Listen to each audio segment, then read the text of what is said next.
Ah! Ah! Me. Oh! That's a hard one. Okay. I think that's good for today. Hello everybody. Today I wanted to talk about a VR fitness title that I have been absolutely loving and that you might not have heard of. It's fun, it has a ton of replay value, it's available in a wide variety of platforms, and best of all, no subscription fees. This is not a sponsored video and I purchased the game with my own money. That being said, let's get cooking. We're going to be talking about Ragnarock VR and whether or not you can actually use it for fitness.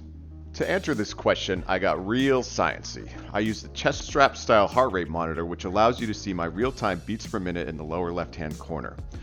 I already knew that this game was giving me a good workout. I was always pretty sweaty about 20 minutes into a play session, but I wanted to know just how much of a workout I was actually getting.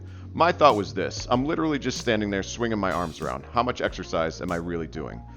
For somebody my age, 40, my target heart rate for a moderate cardio workout is between 126 and 153 beats per minute. That would be like going for a jog or a bike ride. As you can see, by sticking to the easy and medium difficulty songs, I could comfortably achieve and maintain that target heart rate. If I was in the mood for a milder cardio workout, I could just switch to a slower song, and if I wanted to kick it up a notch, I could switch to a faster song. The game also gives you many adjustment options, and I found that if I lowered the drums down, it spiced the workout up even more by having to maintain a partial squat while I played. It's possible to really fine-tune it to whatever challenge level you want. These results were great, but of course I wanted to see what would happen on the harder songs. And that's the part that really surprised me.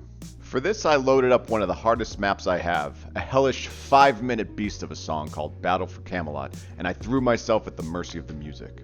I apologize for the weird circular footage. I was still learning how to properly record in VR. Now, I knew this song was hard, but I had no idea that it was that hard. When I saw that my heart rate was topping 180 just from playing a drumming game, I couldn't believe it. For the record, for high-intensity interval training, or HIIT cardio, my target heart rate is 154 to 171 beats per minute. As you can see in the video, I was definitely able to achieve that and then some. So yes, this game can truly deliver an intense workout. In fact, I love that song and I love that map, but I don't even play that one anymore because frankly, it's a little bit too intense. So far, we've proven that the game can indeed be used for fitness, but the question remains, is it actually fun? I say absolutely. But what do they do to keep it fresh? Well, for starters, the base game comes with 40 songs, each with various difficulty settings. I'm not gonna lie, I had never heard of any of these bands or songs, but I was pleasantly surprised to find that I liked most of them. But they're definitely on theme. There's some Celtic songs, some heavy metal songs, some pirate rock, some that I don't even really know how to categorize, but they're definitely fun and they definitely fit the Viking drum smashing vibe. To get a rough idea of the type of music that you'll find in there, check out Wind Rose Mine Mine Mine. It's literally a song about dwarves mining, and it's just a good time. The game also has several environments, each with their own look and feel. I think it comes with 6 different environments, plus a blank ocean level that can be either day or night. You can go to a snowy forest, you can row through a river of lava, you can even fly to Asgard. And some of the environments have extra elements that really stand out in VR. You can tell that the developers put a lot of love and care into the design of these levels. Which leads us nicely to another one of the game's standout features, the custom map editor. This editor allows you to import any song you want and map it exactly how you like, potentially adding unlimited replay value. I have to point out though that what you're seeing here is not the official map editor. This is an improved editor called Edda, developed by PK Beam. I have no idea who they are, but I'm so grateful for their hard work. This program is awesome. In a nutshell, it's free, it has all kinds of built-in tools, including a beat finder and a metronome, and the interface is extremely user-friendly. That being said, map creation is definitely not as simple as dropping an MP3 file into the game folder and magically having a new song to play. Unfortunately, it's a bit more involved than that. It usually takes me about 2 to 4 hours to create a quality map. Admittedly, I probably overdo it and it could be done faster, but either way, the process can be surprisingly enjoyable. It gives you the opportunity to craft a unique gaming experience perfectly suited to your specific tastes, and when you nail that perfect combo on your favorite song after tweaking it just right, it can be immensely satisfying. It also allows you to expand your song library to different genres of music. When I started creating maps, I first leaned towards songs similar to those already in the game. My girlfriend and I especially like metal versions of classic Disney songs, something like Dan Vass's Mulan cover, for an example. As you'd expect, those songs fit the game perfectly, but I was interested to see if something really poppy and upbeat would also work. So I decided to map out the most cheerful, happy song I could think of. I Want to Hold Your Hand by the Beatles. I was delighted to find that it too fit perfectly into the game. In fact, it's now one of our favorite maps to play, and we both have a new appreciation for Ringo Starr. If you don't feel like mapping your own songs, there are some community-made custom map websites that also allow you to expand your song library further. Of course, with any community-made content, it can be hit or miss, but it's definitely worth checking out. There is also a multiplayer mode that supports up to 6 players. I haven't had the chance to try it, so I can't speak to how fun it is.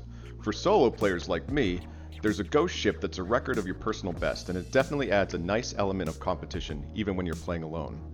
I'm not ashamed to admit that I will yell profanities at that ship whenever it passes me, which is pretty much 99% of the time.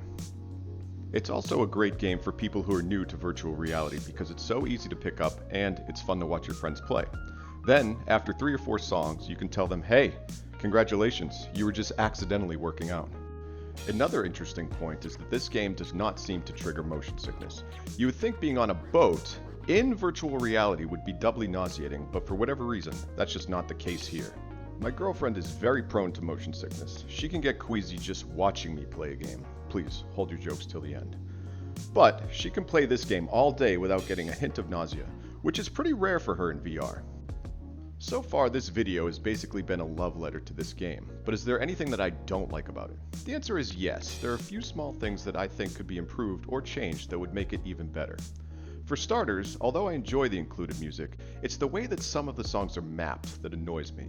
In some of them, the notes are in time with either the lyrics or the guitar and not the drums. It's frustrating because you can hear the drums and you want to play along with the drums, but the notes just aren't lining up. It just feels a bit off, and I find myself gravitating away from those songs and just playing the ones that are mapped to the beat.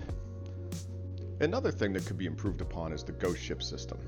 It works well enough, but I'm not gonna lie, when you're falling 200 or 300 meters behind your personal best and you realize you'll never be quite as good as you once were, it can be a little disheartening in the middle of a cardio session. This game is unique in rhythm games in that you're not just competing with a score, you can actually see the other ship while you're in the song, and I think they could expand on that. I think it would be cool if they had more ships based on your personal scores. They could have one for your average score, one that's slightly worse, one that's slightly better. That way there would be more ships alongside you and you would really feel like you were in a close race instead of just falling behind. They should also have one that's your worst run ever. That way, even when you're doing poorly, you can look back and say, well, at least I'm beating that guy.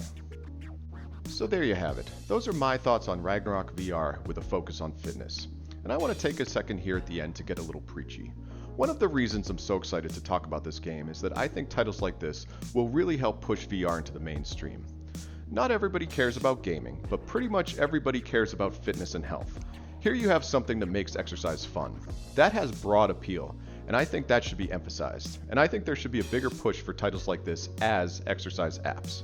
In fact, this game's not even tagged on Steam as a fitness title, something I'm going to try to remedy right now. I think that we've proven that here today. That being said, I highly recommend this one. It currently has a 95% rating on Steam.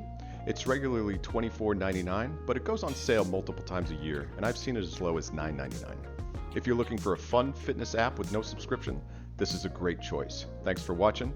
If you liked it, like it, and do all the other algorithm stuff too. See you later.